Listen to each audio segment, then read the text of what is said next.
Yo, what's good? What's good? What's good, man?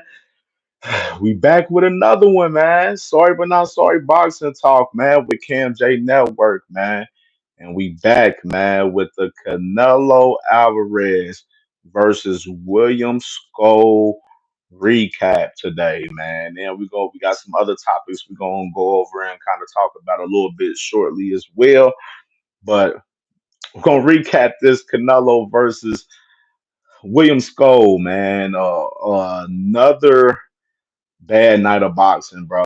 Like, it gotta be real, bro. Like this weekend of boxing has been horrendous. Has been literally one of the worst weekends of boxing, dog. I gotta admit. I gotta really, I gotta keep it 100, man. Like this weekend of boxing has been bad, like super bad. Like I gotta say, it's been super bad. I gotta be real. Like I'll be a liar to say that this weekend has not been good. Like I'll be a liar to say that, bro.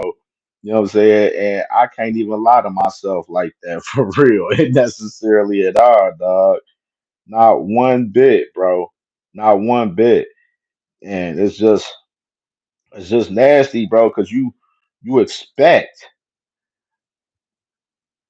high quality boxing when you put on high quality events.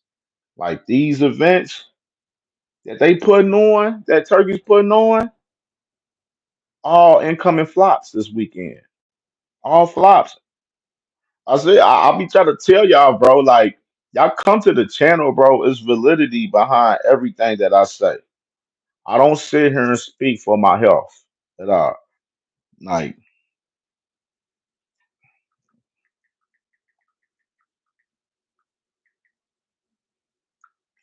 I don't come on here on the internet to speak for my health.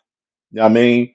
I don't do my homework and do my research on these fights and these fighters and everything for me to just come up here and just be talking for no damn reason. Like I don't know what the hell I'm talking about. You feel me? Like, let's be real. But let's go ahead and get started, bro. First fight of the night from the Canelo versus Skull fight card, man. And make sure when y'all come in, hit the like button, man. Hit the like button when y'all come in. If y'all watching on the playback, hit the like button and comment and everything. You feel me? You know what I'm saying? We working. But let's get to the first fight, dog, of last night.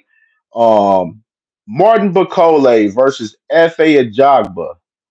Um, it was an interesting fight, man. Let me go ahead. I'm gonna read off some of these punching stats, dog, real quick from this fight from last night. And okay, so we got it.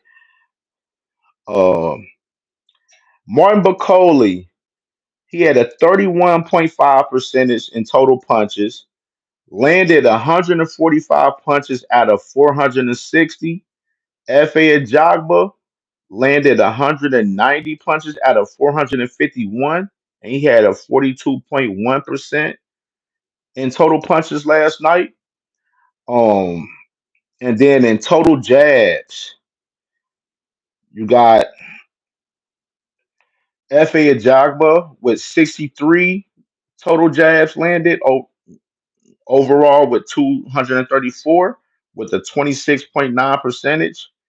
And Fa Ajagba, 106 jabs out of 290, 36.6 percentage in total jabs, power punches. Ring Wall Boxing Podcast. Salute, man. Everybody go subscribe to Ring Wall Boxing Podcast. That's family over there. You know what I mean? And they live at 6 o'clock tonight, too. So make sure y'all tune in to them. But power punches. Martin Bakole, 82 out of 226, 36.3%. And Fa Jogba, 84 power punches out of 161 with 52.2%. So, I mean, just scaling off, looking at this fight, though, in particular, though, like, in particular with this fight, Fa Jogba was no, he felt he felt Martin Bacole's power. And everybody, we got 12 people here. Hit the like button. Hit the like button for sure. So Fa Jogba, he felt Martin Bacole's power in this fight, and he got on his bike. He got on his bike, man. You start seeing Fa Jogba around that ring, running that ring. You know what I mean? Um, One, I was saying in my chat with my guys, I was saying Martin Bacoli, if he can get Fa Jugba on, if he can get it, keep him on the ropes and keep him fighting on the inside and stuff. Martin Bacoli, he clearly wins this fight. But no, Fa Jogba, he made it hard. He felt that power from Bacoli, like I said, and he started to run out there, man. Started to get away from him, man. And um, I mean, them ruling this fight as a draw. I'm not even mad. Like, I'm not even mad for real. Like, you know what I'm saying? Because Fa Jogba, I couldn't have gave this man this fight on points, man, with him running the way he did towards the end of the fight, bro. Like, come on, bro. Like, the run, like, let me speak on this. Like, I know everybody, some of y'all fans, y'all love the sweet science, hit and don't get hit and everything. But what we seeing from a lot of these guys, and you're going to hear me say this a lot throughout this whole show today, what we seeing from these guys right now is a lot of these guys running and not engaging, not exchanging back. You know what I'm saying? Now, I will say, Effie Jogba, he did exchange back with him and stuff, you know what I'm saying? Because he didn't have no choice when Martin Bacoli had him on the ropes. He didn't have no fucking choice. He had to throw some punches to get off the ropes, you know what I'm saying? Um, just in general, bro, like Martin Bacoli, um, I was worried about his I was worried about the condition in this fight because it was crazy. Both of these guys went all 10. You know what I'm saying? They both went all 10. You know what I'm saying? So I was worried about the condition of Martin Bacoli, but you can see Effie Jogba getting a little bit tired, especially, Martin Bacoli was going to that body, you know what I'm saying? And going to that body strong, and then, doubling back up top, you know what I mean? So, this fight was a cool fight. This was, I mean, honestly, I'm going to say, honestly, on this specific card, I don't know. I can't even say what was the best fight on this card, bro. Like this was just another bad night of boxing, but this fight in particular was cool. But Effie Jogba running around the whole time, bro, towards the end of the fight. You know what I'm saying, bro? You're not going to get a win over Martin Bacoli. It's just not logical to even think like that, bro. That you was gonna get a win out of Martin Bacoli fighting the way that you fought, bro. You know what I mean? So I felt them ruling this fight in a draw was justice. You know what I'm saying? Like it was just due for them to rule this fight a draw for real because Effie, you can't give a guy a fight for running, bro, throughout the fight, man, and not engaging, bro. Like, you know what I'm saying? But and you look at the punch stats and shit too, it looks even more reasonable for me that the fight was a draw too, as well, looking at the punch stats as well from both guys. You know what I mean? But hopefully I would love to see both of these guys run it back for real. Like, I mean, talking about what's next for both of these guys. Run it back. I mean, y'all ain't got shit else to do. Y'all both available. Y'all both just fall. Y'all had a draw. Run the shit back. It's that simple. Run the shit back. Don't play around with it, Turkey. Go ahead and lock them boys in for later this year and let them run that shit back in so we can see who was really the better guy out of those two guys, out of Martin Bacoli versus F.A. Ajagba. I mean, run that fight back. I mean, and F.A. Ajagba. Don't run this time if y'all do run it back. I mean, like fucking fight the fight, bro. You know what I'm saying? Like it's cool, like box on the outside and everything, but engage though. Don't just be doing the Devin Haney and Shakur Stevenson running around the damn ring and shit and not engaging. You know what I mean? The William Skull is William Skull too. We gonna get the William Skull because he was shitty as hell. He was on some scary shit on his bike throughout the night too. So we gonna get on it. This was just a field weekend of boxing with niggas moving like track stars. Like it's real nasty work for real. Like it's nasty work at its finest for real. But we can go ahead and move on to the next fight, man. So the second fight on the card was Jaime McGill versus Bruno Saraz, and this fight was mm, it was cool. Jaime McGill got the job done last night. He got the win. He won by a unanimous decision, so he avenged his loss that he had to Bruno Saraz. a few months ago where he got stopped and knocked out by Bruno Saraz. And I mean, this fight was totally Jaime McGill. He controlled the pace of this fight. You know what I mean? He definitely he Bruno Saraz was more cautious this fight, especially with Jaime McGill. I think Jaime McGill took great angles and set great traps, and he definitely did a good job on controlling the fight, dominating the fight for real. Bruno Saraz really, I didn't have him winning many rounds at all. Like Jaime McGill damn near almost pitched a shutout last night for real. And we can just look at the punch stats real quick from last night. Um, Jaime McGill total punches landed. He landed 105 out of 367. The output from this fight, that's what was the thing about this fight. Both guys on the output wise, it wasn't that great for real, honestly. You know what I'm saying? Which it kind of made the fight kind of a bad fight. Like it was another bad fight too. Like this was a bad fight too. Jaime McGill, 28.6 percentage in total punches.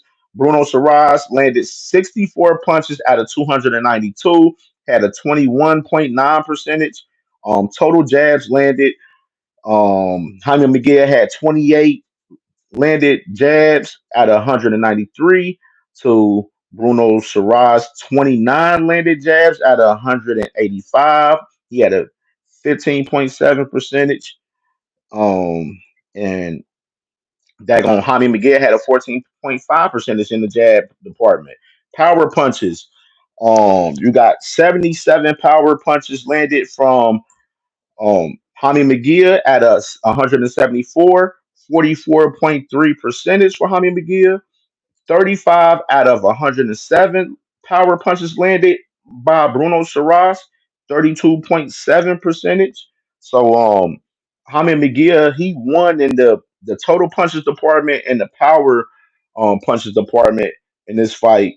Um uh I mean, of course, these guys both won one in this fight. You know what I'm saying? Do they run this fight back? Eh, probably not. I think Jaime McGill, you did enough to move on and go fight somebody else. Try to get one of the other contenders possibly at 168. You know what I'm saying? And get you a good fight, but in particular, like, do would I want to see this fight back since they're tied 1-1? No, not really. I don't care for it. You know what I'm saying? Last night, this fight was a fucking dub last night. And I'm just like, nah, I would want to see part three of this fight in particular. But I wouldn't be surprised if they make it happen. I mean, how I feel about far as fights that's rematches and stuff. If it's 1-1 and you got a third fight, run it back, bro. Like run that shit back. But I mean, a lot of this shit now it kind of details off of how the fight went in the second fight. Was the fight close enough in the second fight to where they should run back the rematch? No, it wasn't. Daggone Jaime McGill, he controlled this fight and dominated this fight this time. You know what I mean? So, I mean, in my opinion, I don't care to see this rematch. But if they do have it, it is what it is. We'll watch it and cover it. But just in overall for this particular fight, this was another bad fight. This fight wasn't good. Got to be real. You know what I mean, and it takes me on to the third fight. Third fight, Bottle Jack versus Noel Milcallingen. This fight lackluster a little bit too. The output was up in this fight, I will say for sure, but I wasn't really crazy about this fight, honestly, either. Too, man, for real, bro. Like it's just all right. Bottle Jack. Let's read the punch stats. Bottle Jack landed 122 total punches out of 369. He had a 33.1 percentage.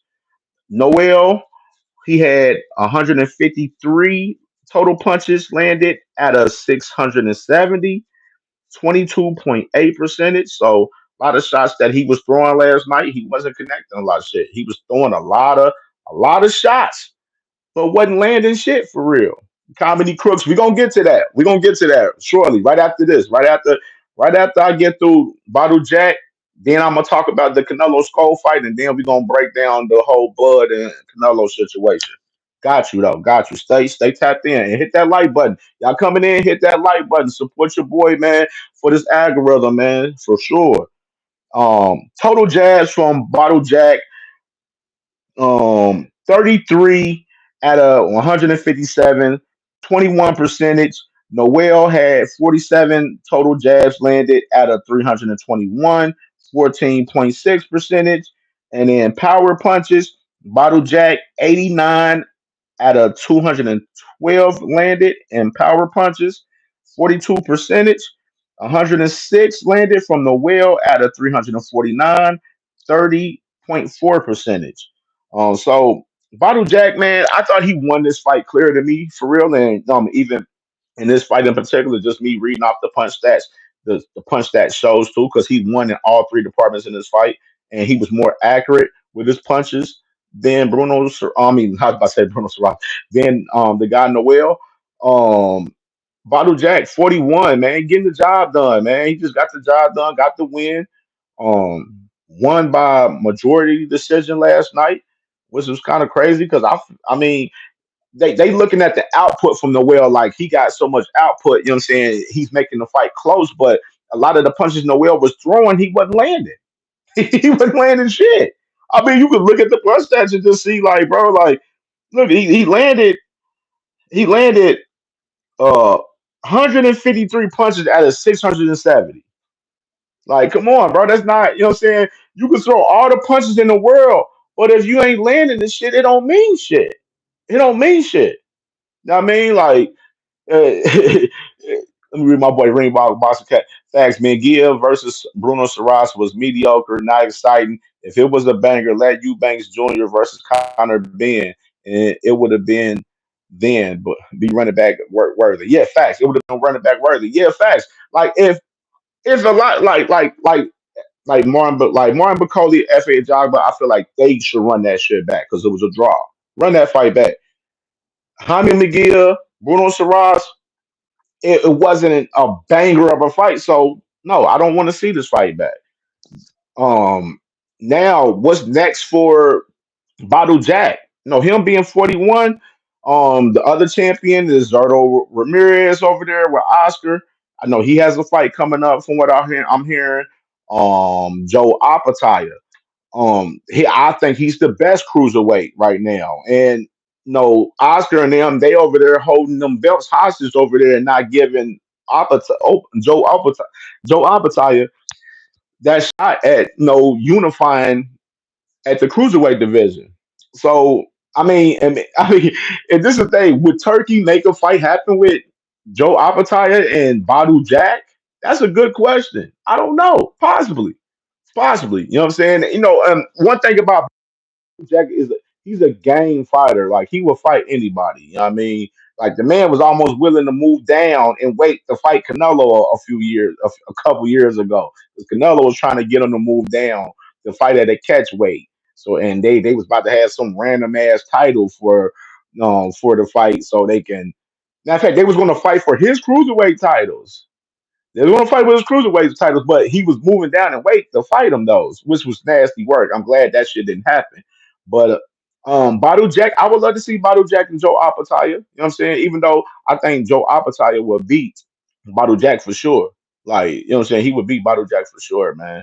But Badu Jack, good fight last night. And we can get to this last fight, man, of the night. You know what I'm saying? Let me read my boy Comedy Crooks. He said, "You think they should do belts in boxing like UFC, where they got one belt that's universal for all weight classes?" Um, this is the thing. I like the idea of it, but with boxing the way it is, it's no way it would never fucking happen because them sanctioning bodies is not going to back down on their business with the culture of boxing. They're not going to back down the shit. You know what I'm saying? I mean, if you notice what's going on with TKO boxing and Turkey Al Sheik and Dana White, they're currently trying to maneuver a little bit around the Muhammad Ali Act. So right now they're trying to do exactly what you're talking about pertaining to the belts. They're trying to have it to where they can have their own belt and shit. You know what I mean, for their company and their boxing league that they have coming up. Define irony, my boy. Salute, my brother, man. Yeah. So let's get to Main event, man, of last night, which was a fucking bad one, man. Another bad one, man. Canelo Alvarez versus William Skull, man. And I'm gonna just say this, bro. I did not enjoy watching this fight at all. I did not enjoy watching William Skull try to survive.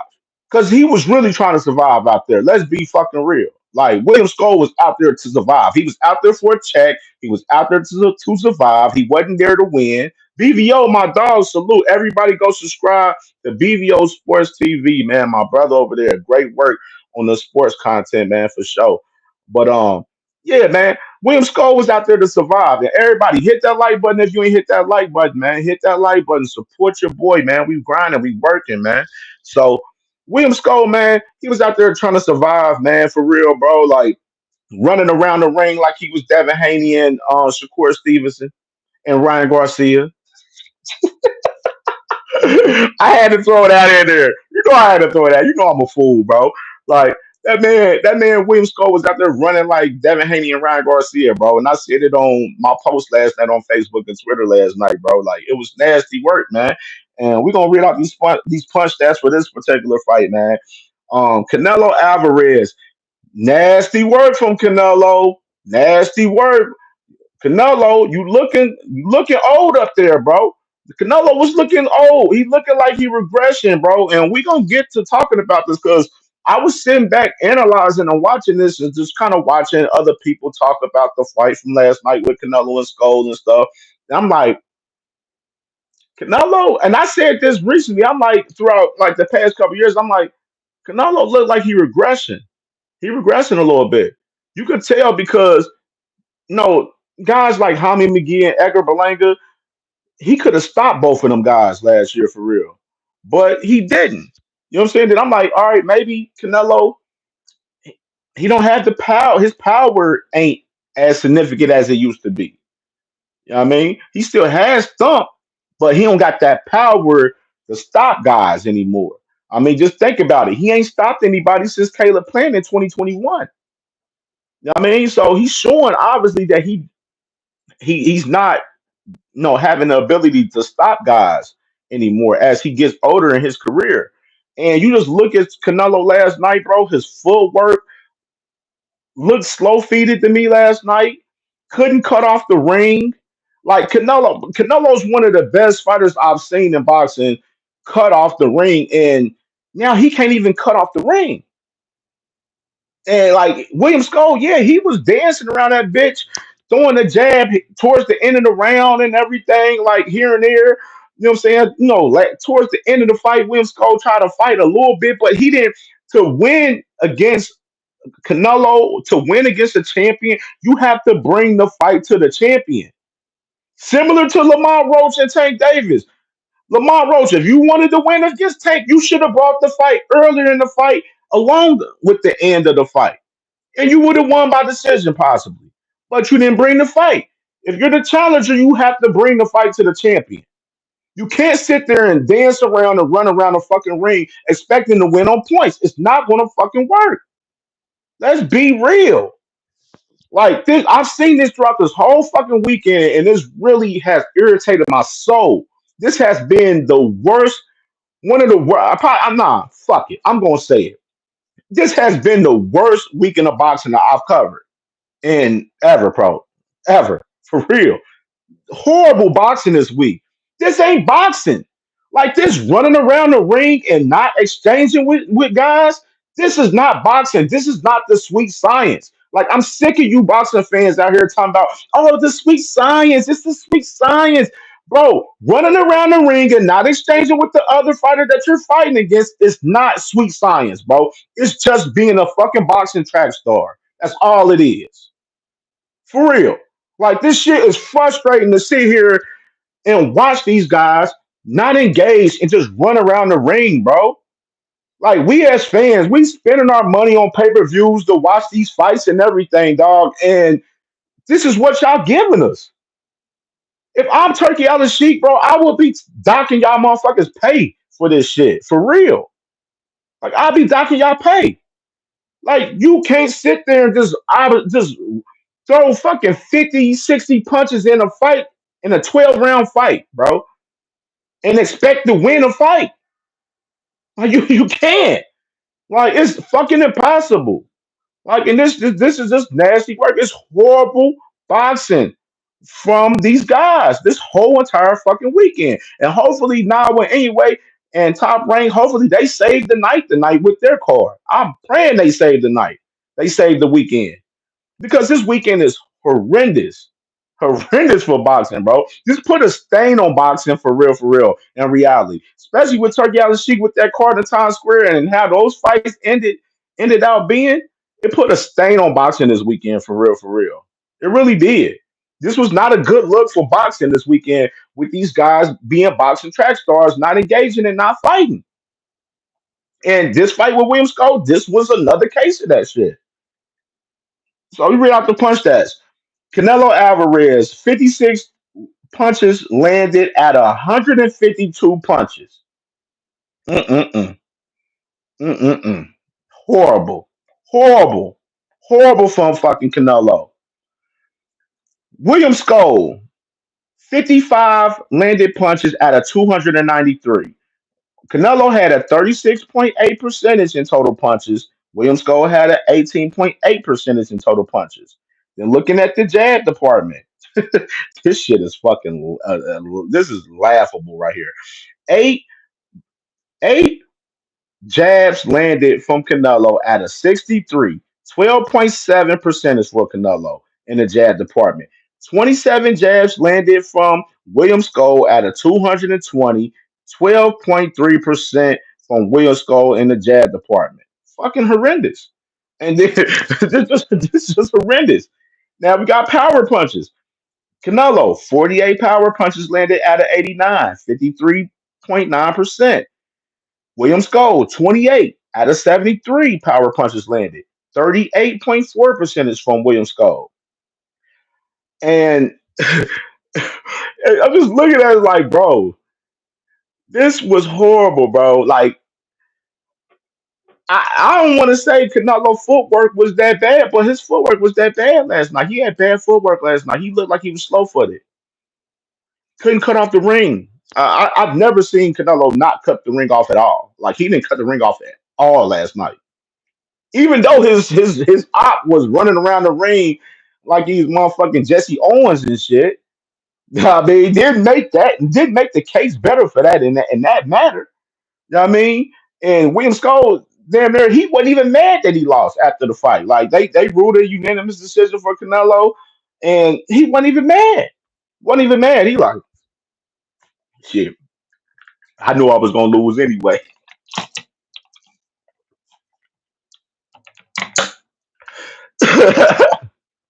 William Skull, that Will Skull throughout the week, building up in the fight, like from like the press conference and the weigh in and shit. He holding on to the belt, and I said it in my lives earlier this week. I said, I'm like, bro, he hold on to he hold on to the title for about 48 hours, man. He know that title ain't gonna be around this motherfucker arm after 48 hours, and it exactly was. You look at the whole play. Daggone Turkey Allin Sheik, he had the Bud Canelo fight already ready to promote right after the fight. Right out, new ring magazine belt, brand new ring magazine belt that he gives the Canelo after the fight, because Canelo ends up becoming two-time undisputed 168-pound champion after beating William Skull last night. Brings the new ring magazine belt up. Which the ring magazine belt looked dope. I ain't gonna lie, it looked dope. And brings Bud Crawford up in the ring. He's like, Bud Crawford, come here. Bud Crawford, come here. Bud Crawford runs. You see Bud Crawford get out of his seat. He was happy as hell. That boy was smiling, geeking and shit like he was a kid at a candy store. He's like, oh shit, I'm about to get a ring face off with Canelo. Woo, woo, woo. Da-da-da. Bud Crawford enters the ring. Canelo, he gets ready to face off with Bud and everything. But before they started, the man Turkey announces the belt to Canelo, the new ring magazine belt. He reveals the belt, and he's holding fucking Bud Crawford's hand, bro. He's holding his hand, bro. Like That was his bitch or something. Like that, like they was a whole couple or something out here, dog. Like I'm trying to it was weird seeing. I'm like, why is this man holding this man Bud Crawford hand? He holding this man's hand, got his hands locked in like this. Like they hold hands locked. Like they holding hands locked in. I'm like, what kind of weird shit is that? And then my homie sent me a clip before the show of this man, Turkey Al Sheik, holding hands with Dana White. So this man, I'm like, damn, he locking hands, holding hands, walking with guys and shit, bro. Like weird shit, weird shit. Hey, not my thing for real. You know what I'm saying? But just in general, I'm just saying, bro. Like this man, Turkey Al Sheik, he's a guy that like just as Juan, salute, salute, man. Yeah, like Turkey Al Sheik's a guy that like he would shake your hand with his shit, the hand that he wiped his ass with. You know what I'm saying? Like y'all notice this man Turkey like he shakes a lot of guys' hands with his left hand. Just saying, just put it. I'm just saying, it's a sign of disrespecting me. But then I seen people online; they were trying to say, "Oh, Saudi Arabia, it's a sign of respect when a guy holds another guy's hand and all of this." Da, da, da." No, we don't, this ain't Saudi, bro. This is America. We ain't doing that goofy, corny ass gay shit over there, bro. You know what I'm saying? Miss me with the bullshit. But other than that, though, I had to talk about that because I was that shit was on my mind earlier. But motherfucking Canelo, this man Canelo, bro, Turkey, he announces the fight with Canelo versus Bud Crawford for September 12th. September 12th in LA in a stadium. And of course, Bud Crawford and Canelo, they faced off and everything. You know what I mean? It was an intense face off. You know what I mean? And the fight is on. So you got Canelo versus Bud Crawford locked in for September 12th in LA, man, for the 168-pound undisputed titles on the line. Now I ain't gonna lie. I done put a lot of thought into this, man, as far as this fight now over the last, last couple of hours, because I've been, online. I'm watching everybody online, seeing what people talking about and everything, as far as this particular fight. And I was like, man, in general, for real, real talk, I'm starting to lean Bud winning this fight with Canelo. I'm starting to lean Bud in the fight. I ain't gonna lie. I ain't gonna lie. After seeing Canelo last night on how he looked like he's regressing, and he looked like the power is not there at all anymore. The footwork was slow last night. It just depends how Bud is at 168. I'm not fine. No, I'm gonna be on record and say I don't like this fight though. I don't like Canelo versus Bud because of the weight. You know what I'm saying? Bud's basically moving up three weight classes to fight him because he only fought 154 once. So he's moving up three weight classes to fight fucking Canelo in this fight. And I'm not really no I'm not really big on this fight. I don't really care for this fight that much as a lot of other people is, as far as like the Bud fans, the Canelo fans. I mean, now I will say after what saw last night, the fight is more interesting to me now than ever now. Me personally, I would rather see Canelo fight David Benavidez. That's who I want to see him fight. But we know 3 years he ain't fought him since then. He ain't gonna never fight David Benavidez. And you just see how Canelo's moving, bro. Canelo, he's been picking fights over the last 3 4 years, picking fights that he know he's going to be able to win.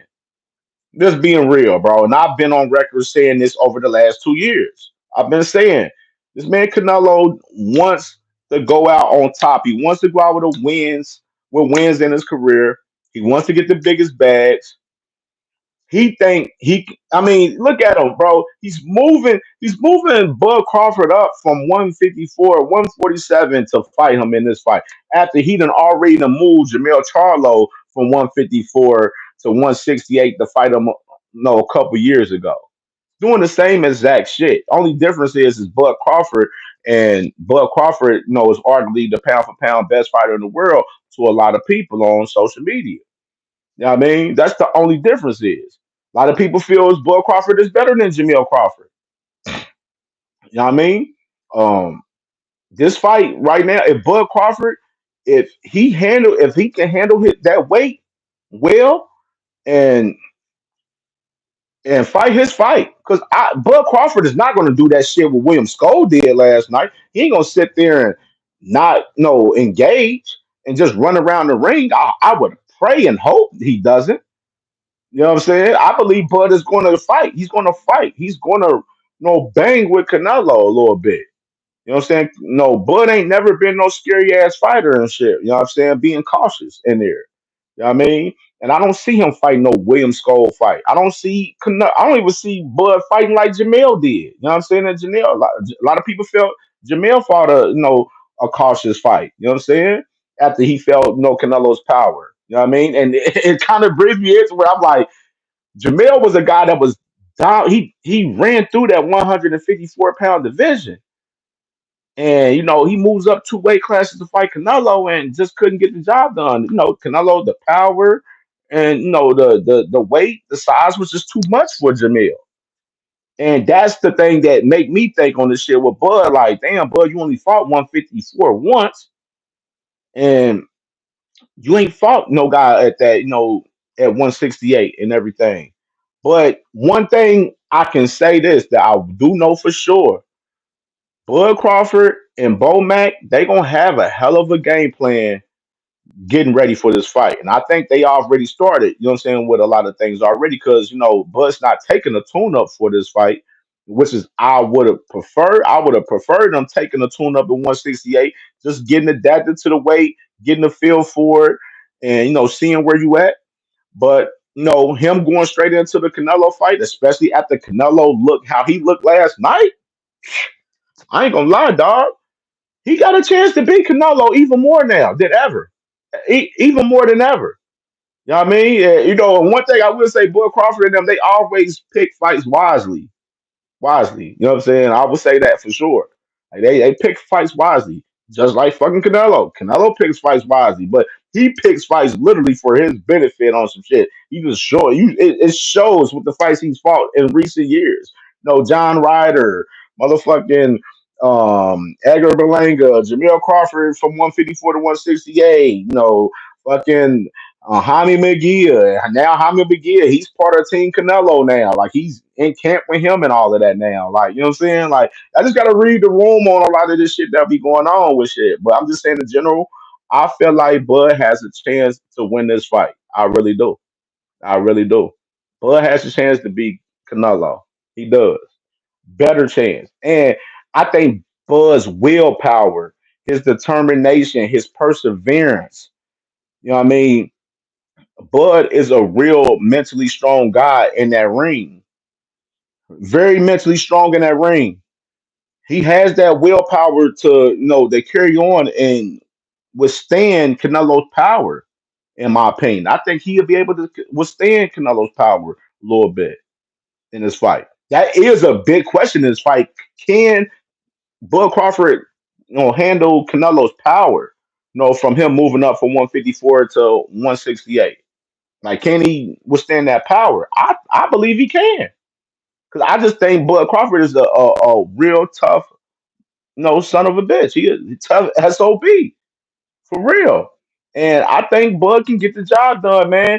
If he, mix it up, fight on the outside, fight on the inside and everything. You know what I'm saying? You have to engage to beat Canelo, because if you don't engage, you're not going to get the decision. It's just being real. You're not going to get the decision over the A side, over the cash cow, over Canelo, especially a guy that's still under contract with Turkey Al Sheik and has two more fights after the Bud Crawford fight.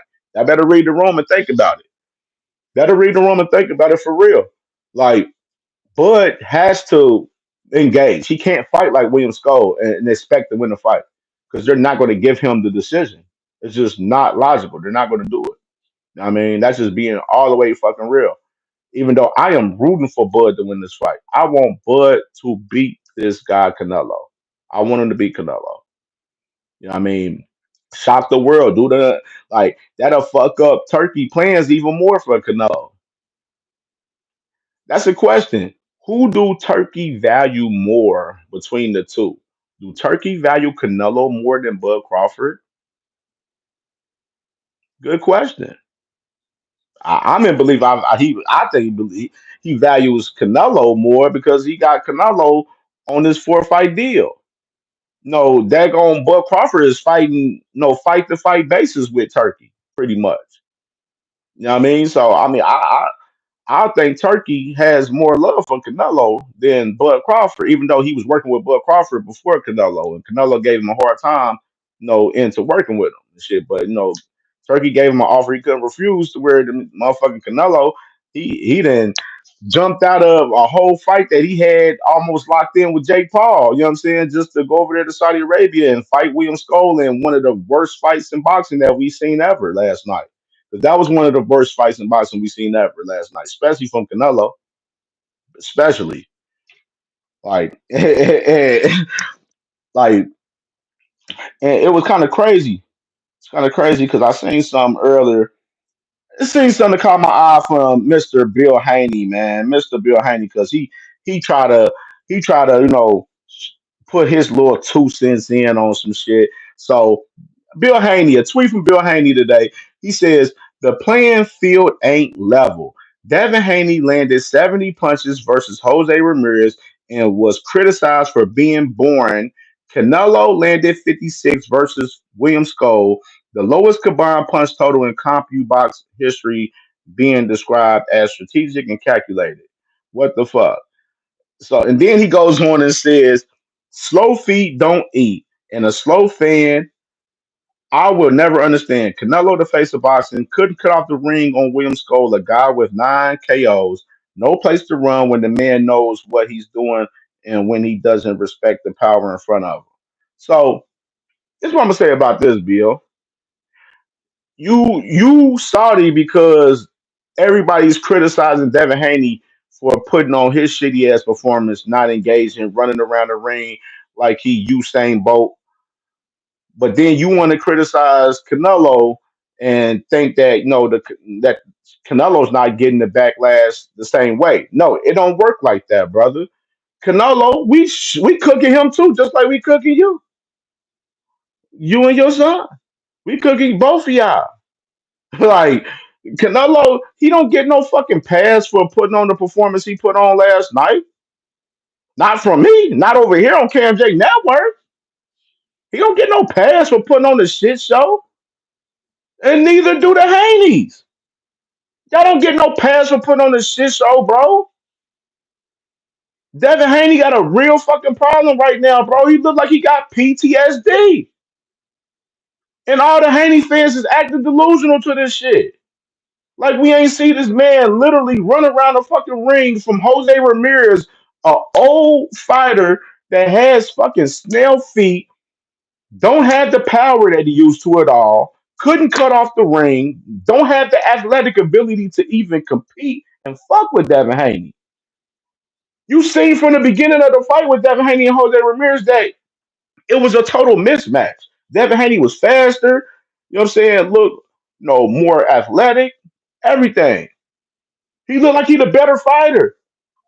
But Devin looked like he was a scared fighter out there. A scared fighter. Looked like he's a scared fighter. Let's be fucking real. And even your boy, Tim Bradley. When y'all got Tim Bradley coming out speaking about his favorite guys like Devin Haney and some of these other guys, when he coming out saying niggas is ass, shit, niggas definitely gotta be ass. Then I see the Haney fans, they talk, they talk, they see Tim Bradley's clip talking about Devin Haney, and then they going on, they like shit. Man, that man Tim Bradley, now he hating on Devin Haney. Why do the truth gotta be hate to you guys? That's what I'm trying to understand. Why does telling the truth about Devin Haney have to be hate? I'm trying to get an understanding of this because that's what I've been seeing the last 48 hours. A lot of you Haney fans, where it's only about fucking 75, 100 of y'all motherfuckers. You know what I'm saying? And ain't many of y'all. Y'all all online and stuff celebrating and shit. I told y'all. You better stop fucking celebrating. Ain't shit to celebrate from a fighter like Devin Haney that looked like he got PTSD and looked like he a shot fighter. Ain't nothing to fucking celebrate. Nothing. And brings me to this video. I wanted to play this a little bit what the man Mr. Bradley had to say. Ryan put on the show as well, but Haney was supposed to be going back to the drawing board, getting better. Did you think he got better? Absolutely not. Just because you add a Hall of Famer to your team don't make it's gonna make you better. I promise you that. Devin, yesterday almost I felt like he didn't want to fight either with Ryan Garcia. The way he was fighting, how scared he was. PTSD is a real thing in fighting, in boxing. It's a real thing. And I felt that's what I saw with Devin, watching him run around the ring. Man, I was like, damn, I was like, did this dude shit, did he train with Usain Bolt? Who the hell he trained with? I said he running around this ring like he crazy. I'm like, yo, settle your feet down, bro, and grow some balls, man. Grow some balls. They stand there and jab it and make sure to back this guy up off it. For real. Like, nah, man, like, look, I take so much, bro. I was so angry after watching that, bro. I wasted my time watching that last night. You heard the man Tim Bradley himself say, bro. He said PTSD is a real thing in boxing. PTSD in boxing is a real thing. And Devin Haney looked like he got PTSD currently right now from getting his ass whooped from Ryan Garcia in the fight that we seen from him the other day. Like, let's be fucking real. Like, let's be real. Like, crazy part, Amanda Serrano, bro. And this was a stat that came out from Most Valuable Promotions. Salute to Jay Paul and them guys over there, man, because they put out this stat. They said Amanda Serrano landed more punches in her last fight with Katie Taylor than Teofimo Lopez, Ryan Garcia, Devin Haney, Canelo Alvarez combined. Combined.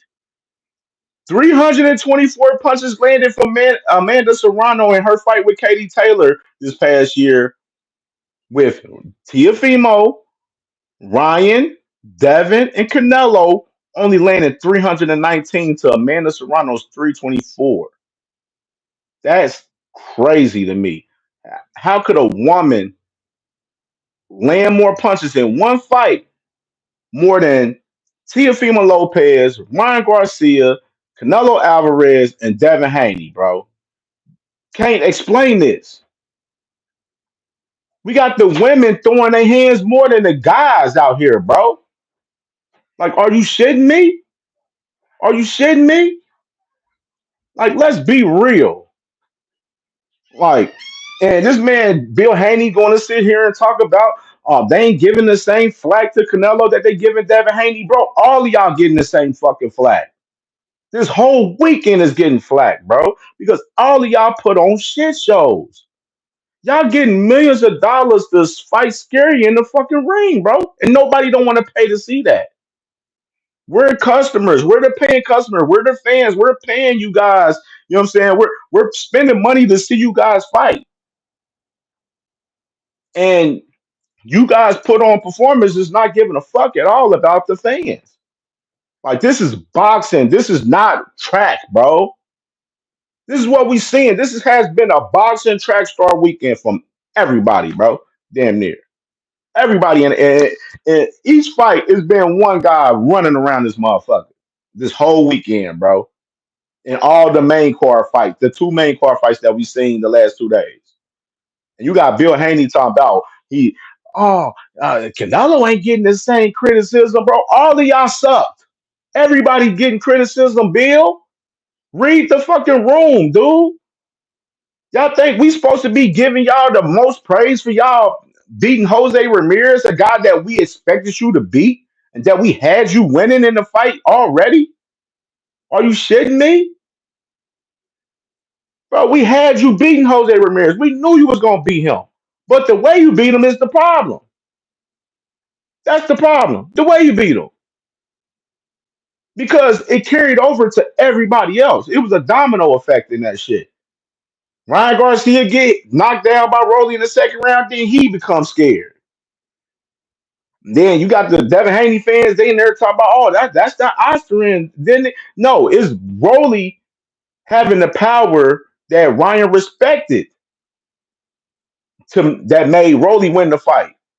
Devin didn't have no power that made Ryan respect him. That's why Ryan was running through his fucking shots. Total difference. Rolly defended the left hook well. He defended the jab well with Ryan Garcia. Devin Haney didn't.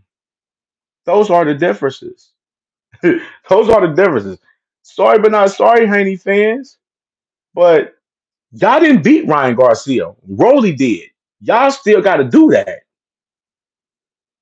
Y'all still got to prove y'all better than Ryan Garcia because y'all still haven't done it. And this carries into me just talking about this shit because I didn't get to talk about this yesterday. But this is the reason why I don't like these close fights that that we feel that should be rematches. Like when you try to like Turkey, when you put a fight in between the main fight that you're trying to get to, like the way you did with Ryan Garcia and Devin Haney, it's the dumbest shit you can do ever because this is what could fucking possibly happen. You get this shit ruined where the rematch now is more lackluster than it ever was now because Rolly done beat Ryan now. And then we seen Devin Haney's performance where he's fighting scared and everything to where we like shit, damn. Ryan looked bad, Devin looked bad. Shit, is they gonna have a good fight overall for real? Because they both was horrible. Ryan lost, Devin looked scared as hell.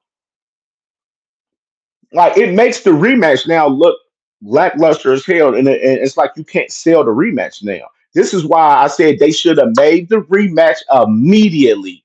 Why didn't the Haney's take the rematch immediately? Why didn't Ryan Garcia take the rematch immediately? Those are the questions I had. Why did Devin Haney have to fight Jose Ramirez, a guy that we knew he would win against? And why did Ryan Garcia have to fight Rolly Romero, a guy that we possibly knew he could lose to because of Rolly Romero has great power. Shit, Tank Davis was the one that said it and said that Rolly power he hits harder than motherfucking Ryan Garcia. So I'm just saying in general, why not make the rematch happen immediately before giving these guys separate matches? Expecting these guys to win. Y'all did the shit last night with Canelo Williams Skull. Okay, that shit worked out. You know what I'm saying? Because that was a easy op for Canelo to win against last night, even though it wasn't easy because Canelo couldn't cut off the damn ring. But I'm just saying in general, daggone Ryan Garcia and Devin Haney should have been made after the rematch. It should have been made immediately. It shouldn't have been no wait in between that and them fighting separate fights in between. That's why we respect the whole Tank Davis and Lamont Roach situation because they're running. They had a controversial fight. It ended up being a draw. They're running that shit right back. Should have been the same thing for Ryan and Devin. Ryan popped dirty for Austrian. Motherfuckers got questions with both guys. Seeing who's the better guy between these guys because of Ryan and Pop Dirty. Run that fight right back. Instead of Turkey want to play around and like he want to have all these futuristic matchups and shit like that, trying to build and now announce, oh, this is going to happen. If this person beat this person's going to fight that person. If they beat this person and all of that shit, bro, that shit's dead, bro. You see that plans got ruined. Me personally, I'm a guy who's on record. I said it yesterday. I said I want to see the rematch still between Ryan and Devin. That's just me personally. I feel like with both of them bad performances they both had, I feel like they should go ahead and run it back now. We're running back now. I mean, shit. Look at Sebastian Fondor. He lost to Brian Mendoza, and then he got a shot. Ended up fighting Tim Tszyu last year. Look at him. He's champion now. That's coming off a loss, a bad loss. That's coming off a knockout loss. So it ain't too far fetched to where like they can't make the rematch happen for real, 100% for real. Even with the performances they just had, even with Ryan losing, it ain't far fetched that they can't make the rematch happen for real. But now you got a lot of fans not wanting to see the rematch a little bit, and especially the Devin Haney fans, the sucker Devin Haney fans that's out there. They're like, oh, right. Rolly beat Ryan. Devin don't got to fight Ryan now. No, that ain't how this fucking works, bro. Rolly, he got the job done. Y'all didn't get the job done. That was Rolly work. You can't claim Rolly's work. Can't claim Rolly's work. Y'all got to be the guys to beat Ryan Garcia on your own behalf. You know what I'm saying? And shit, let's be real. Devin Haney and Ryan Garcia, they both fight. They both fought scary ass fights the other night. Both of them. Both look horrible. Both was gun shy. Both didn't let their hands go. Both didn't exchange. Both was running around the ring. Me personally, I feel like with the performances, run the rematch back now. Fuck it. What else? What y'all gonna do? Y'all gonna make them fight two other guys again? I mean, Turkey. If you were smart, if you were gonna do it in this play, like Bob Earl said, you give Ryan Garcia an easier fight, like you did with Devin Haney. You give Ryan Garcia a layup instead of having him fight a motherfucker like Rolly that could probably beat him. You gave Devin Haney a layup with Jose Ramirez. You should have did the same with Ryan Garcia. So then the rematch looks even more stronger. The promote for October. But now the rematch looks like a fucking shit show. Now this is why you don't plan boxing ahead like that. No fucking a year or two down the line. This is why you don't do that shit. This is exactly why, because your plans will get ruined if one of those fighters get beat that night. And any given night, any fighter can get beat. Let's be real. Anything can happen in boxing any given night. Any fighter can get beat any night in boxing. And shit. Well, that's why I said Rolly, you got to give credit to Rolly, where it's due. Rolly, he was the main one saying the build up leading up to this fight the whole time. Like, hey, Ryan and Devin, I still feel like Devin, he deserved his rematch. You know what I mean? I feel like after I beat Ryan, they should still run that fight back. And Rolly was saying this shit constantly, time after time after time, and all of these interviews he was doing leading up for the build up for the Ryan Garcia fight. And this motherfucker was right the whole damn time. He was right the whole time. He knew he was gonna beat Ryan and he beat him. And you know what I'm saying? And Ryan, you gotta hold that L. You gotta hold that L. You know what I mean? Don't get there and get in the car and cry now, dog. Hold that L. You was in there mimicking Rolly and shit, training and stuff and everything. You was doing all of that shit. When he got out there on your ass is running around this motherfucker, not fighting. Nasty work, bro. Nasty work, dog. Nasty work. For real. Nasty fucking work. And that's why I said, hey, Turkey, run the rematch. Yeah, that's what I said. Run the rematch back. Run it back. Love you too, baby. Yeah, run the rematch back. We want to see it. I want to see it still, but Devin Haney, Bill Haney, y'all can't sit there. Y'all can't control the narrative on the internet anymore. Y'all don't have that in play anymore. That's not in play for y'all. Like y'all can't change over a million people's opinions about Devin Haney. Y'all can't. Only way you can do that is do that by in the ring and handle business in the ring. But y'all didn't handle business in the ring like that the other night. Just being real. Y'all won. Y'all got the job done. Like the way Devin Haney won the other day was exactly how I said he should win the fight.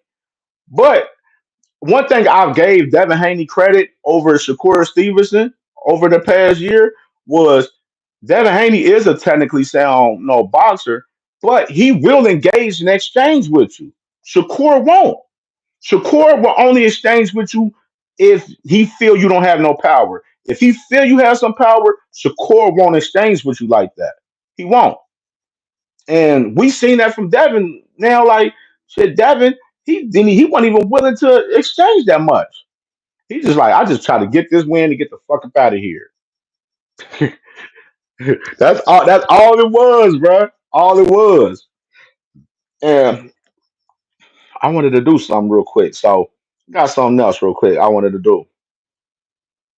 All right, Bob Earl. He talked about the fights, and this is for educational purposes, man. Bob Earl talked about the fight.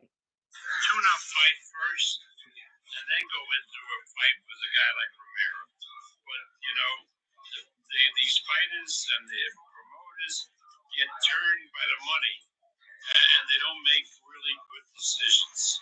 A good decision would have been to take a tune-up fight, and then you move to a Romero or even a Haney or so forth. You don't go right in after a year. Look at Haney. Haney looked terrible with Ramirez because he hadn't fought in a year. He seemed to be gunshot, and he seemed to be worried about taking another big shot. Absolutely, you see that? I mean, I don't know how he scored because it's hard to tell, but who's gonna want to see Haney fight if he fights that way? You want to see a rematch? Yeah. What do you think about Tito Lopez? He did okay. I mean, he did okay. But he knew he was in with Barboza, who can't break an egg. Barboza's fought so many fights for us. I don't think he's got one knockout. So Tiafimo could show his whole arsenal. When I go back to Ryan Garcia really quickly, you talked about it's just bad matchmaking. Is a lot of this pro fight game stuff just as much is just as important for the matchmaker to be just as astute at his job as it is the fighter. Absolutely, absolutely. But you can't blame without knowing the background.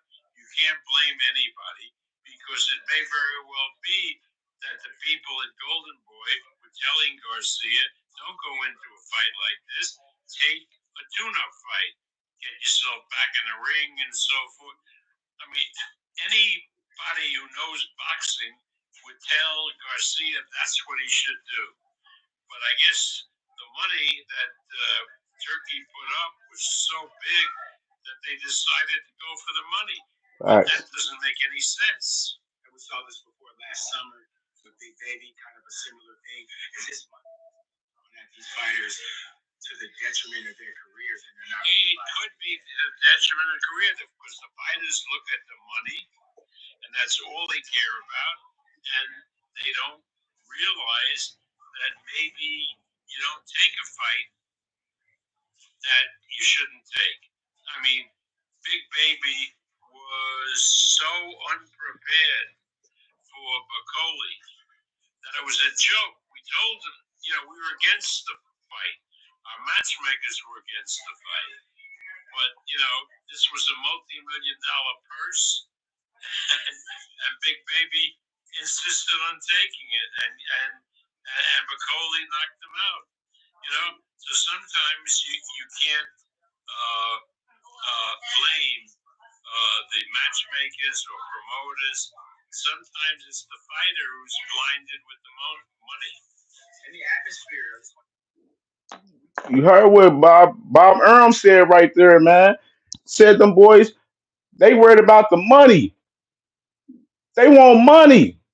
What I be telling y'all, I tell y'all all the time, money trumps belts, bro. Money trumps belts. Hold on one second. Money trumps belts. So that's why I always say these belts don't fucking matter no more, bro. These fighters want some money, bro. They want money. They don't want to sit there and be fighting for a title and they making $100,000, bro. They want some money. Bob Earl said right there with the matchmaking. Turkey is having bad matchmaking right now. He's out there having these pre-planned fights ahead of time, and like I said, You pre-plan these fights ahead of time the way that Turkey's doing. Sometimes these plans is not going to go right, and we seen it. Prime example the other night. He got the whole Devin Haney and Ryan Garcia rematch set up for October, and Ryan loses. Devin puts on a shitty performance, makes the rematch lackluster. And you heard the example that he had with Big Baby Anderson. You know what I'm saying? Big Baby Anderson, Turkey Al Sheik, he went straight to Big Baby Anderson to get that fight with Bacoli. He didn't talk to Top Rank about that fight. And Big Baby Anderson, Top Rank, they telling him, no, don't take this fight. Don't take this fight. This is a dangerous fight. We trying to build you. We want to build you into a champion and everything. Listen to us. We got the right plan for you, Jerry Anderson. Jerry Anderson said, no, fuck that. I'm gonna go ahead and take this $500,000 to fight Martin Bacoli and get knocked out.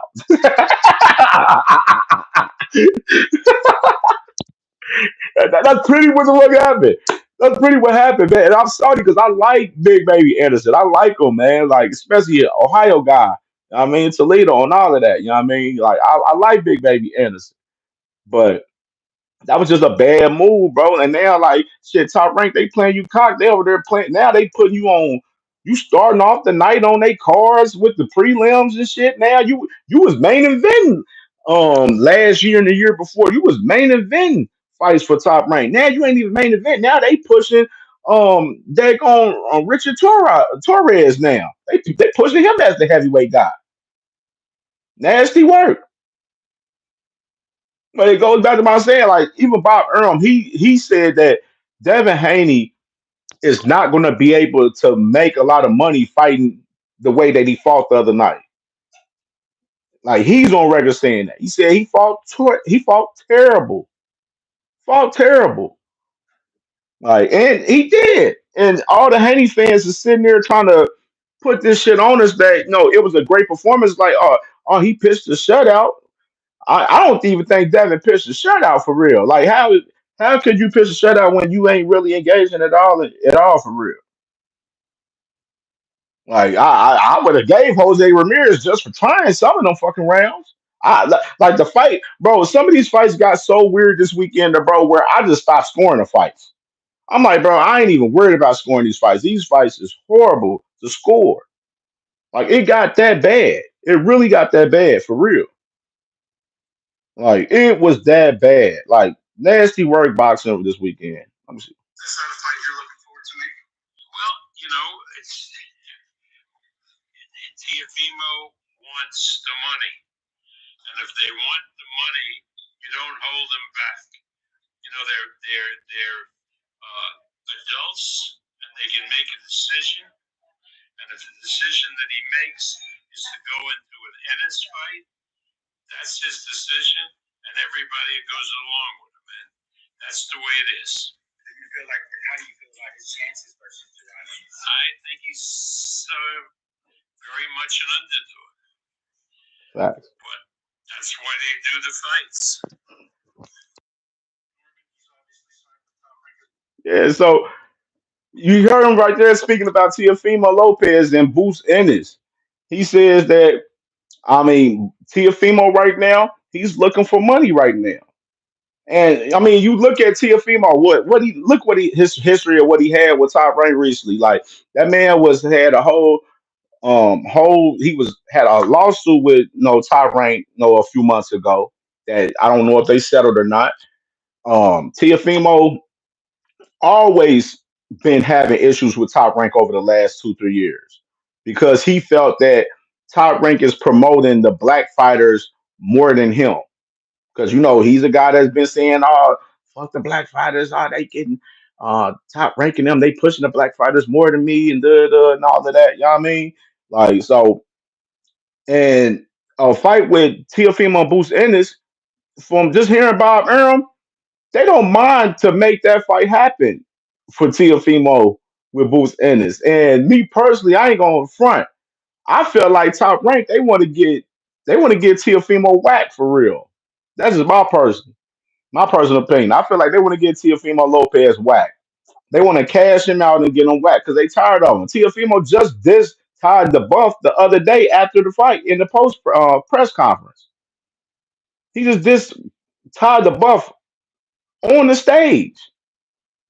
And I said yesterday, I said, Tio, you can't be up here dissing top ranking shit, bro. You still working with them guys. And boxing is a dirty game, bro. It's a dirty game. Top rank has the best matchmaking in boxing. They know like what fights to put with their fighters. You know what I'm saying? They know what fights to put with their fighters if they can get beat or not. You know what I mean? And they're not gonna put Tiafimo in a fight if they feel like they pushing him as they guy. Like they're not gonna put him in a situation where he get beat. But right now, Tiafimo has literally been burning his bridges with Top Rank. That's why they didn't care, for him fighting on this card with Turkey. They said, "Yo, go ahead and fight with Turkey. We go ahead and take our little percentage off the top from you. We ain't got to promote the fight. We ain't got to deal with you." You know what I'm saying? Top Rank, they like, "Oh, we ain't got to invest into your female. Go ahead and have them, and we get to take money off the top from them back." You know what I mean? That's why I said Tiafimo got to be cautious and think about what he say about Top ranking up because he's still working with them guys. And until wants a boost fight, fucking dangerous. He won't win. Won't win. Literally, I can say this right now. All six guys that fall Friday night will get destroyed by Boost Ennis. Like Boost Ennis is a real 147 guy. Rolly will lose to him. Ryan will lose to him. Devin to get murdered. Jose Ramirez to get murdered. They're going Honorable Bosa murdered. They're going Tiafimo murder. Okay, fuck. None of them guys on that card from Friday night can fuck with Boost Ennis. None of them. And I put money on it for sure. For sure. Like, and it's just crazy, bro. Like, it's just real nasty work out here in the boxing streets, bro. Because this is a dirty game, bro. Dirty game, and we seeing a lot of shit with from Turkey with this card and stuff. A lot of people felt like he was doing the Times Square card because he was trying to have a connection with America with 9/11 and stuff, trying to mend the issues from the Middle East and America and stuff with that. A lot of deep shit on that shit too. Like I got a video on the way over that shit too, because I'm gonna do a whole video on that New York Times article about Turkey Al Sheikh for sure this week. So it's gonna take a little time on this shit because I want to have a good video for this one. But I'm just saying in general, bro, boxing this weekend was horrible. Horrible. Like we cannot have another weekend of boxing like this. We got fights Friday, Saturday, and Sunday, and the two nights that you expected to be, some good boxing, we didn't get that. Didn't get that at all. It was a fucking dub this weekend. It was a fucking dub this weekend. Like, got to do better, man. Like, and this is your man Turkey Al Sheikh. This is y'all guy. Y'all saying he putting on the best fights and stuff. He making the best fight the best. I didn't see the best fighting the best, by the way, this weekend, but it's either here or there. I mean, you like he set up the Friday card as a fight. Like them card, like the fights was like the only real 50-50 fight for real was probably the Ryan fight with Rolly. Like we knew Tio was gonna be Honor Barbosa. We knew Devin was gonna be Jose Ramirez. Only real 50-50 fight was Ryan Garcia and Rolly Romero. And that's why Bob Earl said you don't give like if you have a plan for two guys to fight, you don't give him a hard fight that's a 50-50 fight before he fights the 50-50 fight that you're going to give him after. You don't do that. Turkey doesn't know what the fuck he's doing in boxing. He don't know how to match make. And the crazy part, he's around guys like Oscar De La Hoya, Frank Warren and Eddie Hearn. He's around guys that's been in boxing, that's been matchmaking and making fights and putting fights on. And they know how to matchmake guys. They know how to put certain guys with guys that they ain't supposed to be with. You know what I'm saying? It's supposed to be fighting the shit that they'll beat. They know that shit. And they're not giving him no advice on that shit. Because Turkey's a horrible matchmaker, bro. Horrible matchmaker. He don't know the sport, bro. The setting at Times Square, mid. I mean, it was cool for him to have some fights at Times Square, but From a lot of people, what they're saying, they felt like it was a whole sparring match. How this shit was going up there, how the set and everything looked, the whole feel of the event. I wasn't really too crazy about the event, man. I like to see the crowds in there. I like the events to be in arenas, man. Just me personally. That's just me. I mean, it was cool to try out the Times Square shit. It was cool. Y'all tried it, didn't work. Don't try it again. Y'all can leave that shit alone. We don't want to see that shit. We want to see boxing in arenas, bro. You know what I'm saying? We ain't gotta do all of these crazy ass walk ups, niggas pulling up Batmobiles and Range Rovers and all of this shit. We don't need to see all of that, bro. We want to see them just come out in that arena, come out from that locker room when they walk out. No, they with a rapper, singer, whatever. No, however they do, and get straight to the business on the fight. Like we don't need all the extra curriculars. You know what I'm saying? We don't need motherfuckers selling cars and shit to promote fights and shit. You know what I'm saying? Like, because it ain't getting nobody there.